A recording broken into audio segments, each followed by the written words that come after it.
अस्सलाम वालेकुम my YouTube family. उम्मीद करती हूँ आप सब खैरियत से होंगे, खुश खुर्रम होंगे और अपने अच्छे अच्छे से कामों में बिज़ी होंगे। अल्हम्दुलिल्लाह व्लॉग में आप सबको वेलकम कहती हूँ। इस वीडियो में जितने भी टिप्स एंड ट्रिक्स शेयर करूँगी वो सब आपके लिए बेहद फ़ायदेमंद साबित हो सकते हैं, इसलिए आपने वीडियो को मुकम्मल वॉच करना है, तभी आप इस वीडियो से फ़ायदा उठा सकते हैं। अगर आपको वीडियो अच्छी लगे तो प्लीज़ मेरे चैनल को सब्सक्राइब कर लीजिएगा ताकि हर नई आने वाली वीडियो का नोटिफिकेशन आप सब तक बहुत आसानी से पहुँच सके। तो चलिए जी स्टार्ट करती हूँ। भिंडी हर घर में खाई जाने वाली सबसे ज़्यादा पसंदीदा सब्ज़ी मानी जाती है। अगर हम इसे लाकर कुछ देर के लिए रख दें या एक दिन पहले से ला के रखी गई भिंडी को जब पकाने लगें तो वो कुछ मुरझाई मुरझाई सी नज़र आती है। इसका बहुत ही आसान सा तरीका है कि इन्हें इस्तेमाल करने से 15-20 मिनट पहले इसमें बर्फ़ लगा देंगे। बर्फ़ लगाने से ये होगा कि भिंडी दोबारा से फ्रेश हो जाएगी, भिंडियों की मुरझाहट दूर हो जाएगी और हम इन्हें बहुत ही आसानी से काट सकेंगे। भिंडी की सब्ज़ी को ताज़ा करने का ये एक बेहतरीन यूनिक तरीका है जो आपके साथ मैंने शेयर किया है। यकीनन आपको पसंद आया होगा। चलती हूँ नेक्स्ट टिप की तरफ। रोटियों या पराठों को पकाने के बाद ये हम अपने कैसरोल यानी कि हॉट पॉट में रुमाल रखते हैं, जिन्हें दस्तरखान भी कहा जाता है। जब ये रुमाल इस्तेमाल किए जाते हैं तो ये बहुत ज़्यादा ग्रीसी हो जाते हैं पराठों की वजह से। तो यहाँ पर मैं नए रुमालों की भी बात करूँगी। देखिए, जब हम नए रुमाल लेते हैं तो इन पर मुख्तलिफ़ कलर्स होते हैं जो हमें देखने में बहुत प्यारे लग रहे होते हैं, ये आपके सामने। और यहाँ पर कुछ मैं और बातें भी आपके साथ शेयर करूँगी। जब भी नए रुमाल दस्तरखान लेकर आएँ तो उन्हें पीको करवा लेनी चाहिए। इस तरह से इनमें एक बहुत अच्छी सी लुक आ जाती है। पीको करवाने से रोटियों के रुमाल की चारों साइड्स बहुत अच्छे से मजबूत हो जाती हैं और ये हमारा काफ़ी अरसे तक साथ देते हैं। तो देखिए, ये जो कलरफुल आपको रुमाल नज़र आ रहे हैं, अगर हम इन्हें लाकर बगैर वॉश किए इस्तेमाल कर लें तो समझें कि हम बहुत सारे केमिकल्स अपने अंदर खाने के साथ लेके जा सकते हैं। चपातियों के लिए इस्तेमाल होने वाले इन रुमालों को वॉश करने का एक बेहतरीन तरीका आपके साथ शेयर करने जा रही हूँ। और इस तरीके से ना सिर्फ हमारे रुमाल साफ़ सुथरे हो जाएंगे बल्कि ये बिल्कुल केमिकल फ्री हो जाएंगे। इसके लिए जी मैंने ले लिया है पानी इतना लिया है जिसमें ये दोनों रुमाल अच्छी तरह से डिप हो सकें। तो मैंने वो वाली पतीली ली है, सॉस पैन, जिसमें मैं अक्सर पानी गर्म करके बहुत सारे काम करती हूँ। यहाँ पर 1 स्पून इसमें शामिल किया है नमक, 1 स्पून शामिल किया है बेकिंग सोडा जिसे मीठा सोडा कहा जाता है, और इसमें 2 स्पून डिटर्जेंट के शामिल करूँगी। इसके अलावा एक और चीज़ आएगी जो कि खानों में भी और क्लीनिंग के लिए भी इस्तेमाल होती है, और वो है सिरका, वाइट विनेगर। अगर हमारे पास लेमन है तो वो भी यूज़ कर सकते हैं, लेकिन सिरका ज़्यादा बेस्ट रहता है। धीमी आंच पर ये चारों चीज़ें पानी में शामिल करने के बाद अब इसे अच्छी तरह से मिक्स कर देंगे। मिक्स करने के लिए अगर हम वुडन स्पैचुला या डोई वगैरह का इस्तेमाल करें तो वो ज़्यादा बेस्ट है, क्योंकि साथ के साथ इसकी भी क्लीनिंग हो जाएगी। तो अब जी ये जो हमने इसमें रुमाल शामिल करने हैं वो अच्छी तरह से इसमें डिप हो जाने चाहिए, ड्राई नहीं होना चाहिए। अगर पानी कम है तो पानी मज़ीद थोड़ा सा और शामिल कर सकते हैं। आँच को हमने ज़्यादा तेज़ नहीं करना, तेज़ आँच से भी हमारे रुमाल ख़राब हो सकते हैं। देखिए, यहाँ पर अगर हमारे रुमाल ग्रीसी होते तो जैसे ही मैंने रुमाल इस लिक्विड में शामिल किए हैं तो इसकी सारी की सारी ग्रीस अलग होना शुरू हो जानी थी। लेकिन यहाँ पर मैं वॉश कर रही हूँ नए रुमाल। वैसे तो हमें कोशिश करनी चाहिए कि जब भी चपातियों के लिए, रोटियों के लिए रुमाल लेकर आएँ तो वो बिल्कुल प्लेन होने चाहिए, कोई कलर उन पर नहीं होना चाहिए, क्योंकि जितने ज़्यादा कलरफुल होंगे उतने ही ज़्यादा इनके अंदर केमिकल्स होंगे। लेकिन ज़माना कदीम से, यानी हमने अपने बड़ों के दौर से यही देखा है कि इसी तरह के रुमाल घरों में लाए जाते हैं और इस्तेमाल किए जाते हैं, लेकिन इनको वॉश करके अच्छी तरह से इस्तेमाल करना ही बेहतर होता है। अगर इन रुमालों को बगैर धोए इस्तेमाल करेंगे तो रोटियों में बहुत सारे केमिकल्स शामिल हो जाएंगे जो हमारी खुराक के साथ ही हमारे अंदर जाएंगे, और इस तरह से हमें बहुत सारे हेल्थ इश्यूज़ भी हो सकते हैं। इसलिए केयरफुल रहना चाहिए और इन रुमालों को बहुत अच्छे से वॉश करना चाहिए, जैसा कि आपके सामने ये मैंने करके दिखाए हैं।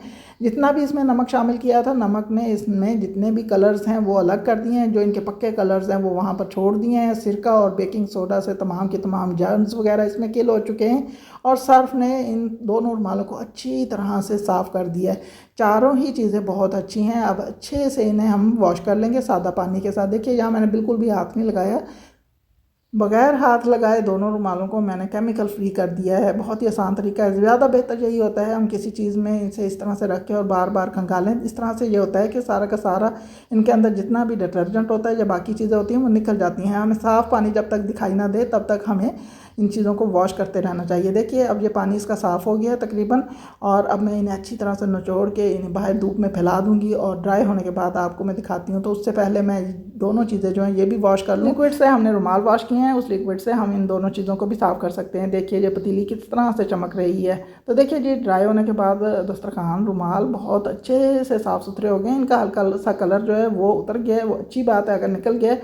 अब जब भी हम इन्हें वॉश करेंगे तो इसमें से कोई कलर वगैरह नहीं निकलेगा और अब हम बेफिक्र होकर इन्हें इस्तेमाल कर सकते हैं। उम्मीद करती हूँ मेरी ये टिप आपको बेहद पसंद आई होगी। चलती हूँ नेक्स्ट टिप की तरफ। मेरी नेक्स्ट टिप ऐसी है जिस पर ध्यान देना बहुत ही ज़्यादा ज़रूरी है। अक्सर हमारे पास इस तरह के बाउल होते हैं, बाउल के ऊपर जो लीड लगी हुई होती है इसके अंदर वाली साइड पर या ऊपर ये जो जहाँ पर स्टीम निकलने वाली जगह होती है, इसको वॉश करते हुए अक्सर हम लोग इग्नोर कर देते हैं।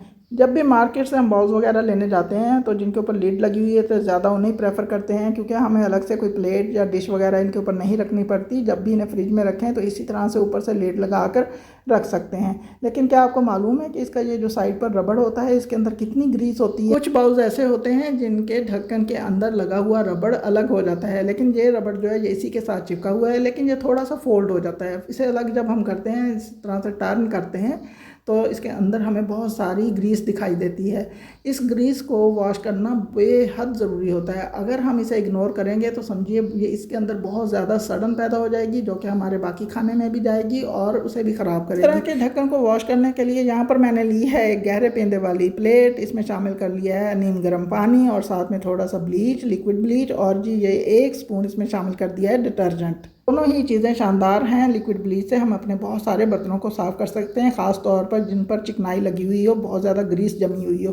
तो देखिए ये अभी चमत्कार होगा। जैसे ही इसके अंदर मैं इस लीड को थोड़ी देर के लिए रखूँगी, बग़ैर हाथ लगाए ये सारी की सारी लीड जो है ये साफ़ सुथरी हो जाएगी। ये देखिए मैं आपको दिखा रही हूँ। और इसके बाद जी ये इसका जो ये ऊपर अंदर लगा हुआ जो रबड़ है इसको भी थोड़ा सा टर्न कर लेना ताकि लिक्विड अंदर तक इसके जाए। इसी तरीके से हम प्रेशर कुकर के रबर को भी क्लीन कर सकते हैं। ये देखिए इसको अच्छी तरह से मैं स्पून के साथ डिप कर रही हूँ ताकि इसके अंदर लिक्विड जाए, और उसके बाद जी मैं तकरीबन 5 से 7 मिनट के बाद इसे देखूँगी और देखिए ये सारी की सारी ग्रीस इसके ऊपर से खुद ब खुद ही रिमूव हो गई है। लेकिन फिर भी मैं थोड़ा सा काम खुद भी करूँगी। ये देखिए अभी मैं लेती हूँ जी स्पॉन्ज के साथ इसे इसी लिक्विड के साथ अच्छी तरह से साफ़ कर दूँगी। सारी ग्रीस के इसके अंदर से ख़त्म हो गई है, कोई ज़्यादा टाइम नहीं लगा और इस तरह से हमारा ढक्कन जो है बिल्कुल साफ़ सुथरा हो सकता है। ये देखिए आपके सामने सारी इसकी ग्रीस जितनी जहाँ कहीं भी नज़र आ रही थी वो सारी हमने इसी तरीके से रिमूव कर देनी है, बहुत ही हल्के हाथों से। बहुत ज़्यादा हमें कोई ज़्यादा टाइम भी नहीं लगेगा इसको साफ़ करने के लिए। ये देखिए बहुत ही कम मेहनत से हमने ये सारा का सारा ढक्कन जो है साफ़ सुथरा कर लिया है। बस इसी तरीके से जितने भी घर में बाउल्स पड़े हैं और उनके ऊपर लगी हुई लिड्स हैं, अगर उनके अंदर की रबड़ जो है वो अलग हो सकती है तो अलग कर लीजिए, वरना इसी तरीके से उन्हें क्लीन कर लीजिए। ये जो बाकी लिक्विड है ये बहुत सारे बर्तनों को वॉश करेगा, इसलिए इसे मैं संभाल के रख लूँगी। उम्मीद करती हूँ आपको मेरी ये टिप पसंद आई होगी। चलती हूँ नेक्स्ट टिप की तरफ जो कि बहुत ही ज़्यादा यूज़फुल है। तो सॉक्स ऐसी चीज़ है जो कि ना सिर्फ सर्दी बल्कि गर्मियों में भी यूज़ की जाती हैं। तो जब भी इन्हें हम वॉश करके रखते हैं और इस्तेमाल के लिए जब उठाते हैं तो इनमें तब भी एक ऐसी अजीब सी स्मेल आई हुई होती है जो कि नापसंदीदा होती है, और पहनने के बाद जब उतारी जाती हैं तब तो और भी ज़्यादा नापसंदीदा होती है। तो इनके लिए बहुत ही आसान सी टिप आपके साथ मैं शेयर कर रही हूँ कि हमारे पास जितने भी सोप यानी कि नहाने वाले जितने भी सोप होते हैं उनके रैपर्स अगर उतर जाएँ उन्हें संभाल के रख लीजिए, और जैसे ही हम सॉक्स को वॉश करते हैं, वॉश करने के बाद इन्हें इस तरीके से सेट करके इन रैपर्स के अंदर रख दें। तो रैपर्स के अंदर जितनी भी फ्रेगरेंस मौजूद होती है वो इन सॉक्स के अंदर अच्छी तरह से रच बस जाती है, और जब भी ये यूज़ होती हैं तो काफ़ी देर तक बहुत अच्छी सी फ्रेगरेंस इनके अंदर हमें महसूस होती है, हमें फ़ील होती है। उम्मीद करती हूँ आपको मेरी ये टिप भी बहुत अच्छी लगी होगी। ये था मेरा आज का बहुत ही यूज़फुल व्लॉग। अगर आपको मेरी ये वीडियो अच्छी लगी है तो प्लीज़ मेरे चैनल को सब्सक्राइब कीजिए, लाइक्स दीजिए, कमेंट्स कीजिए और शेयर ज़रूर कीजिए। दुआओं में याद रखिएगा। अल्लाह हाफिज़।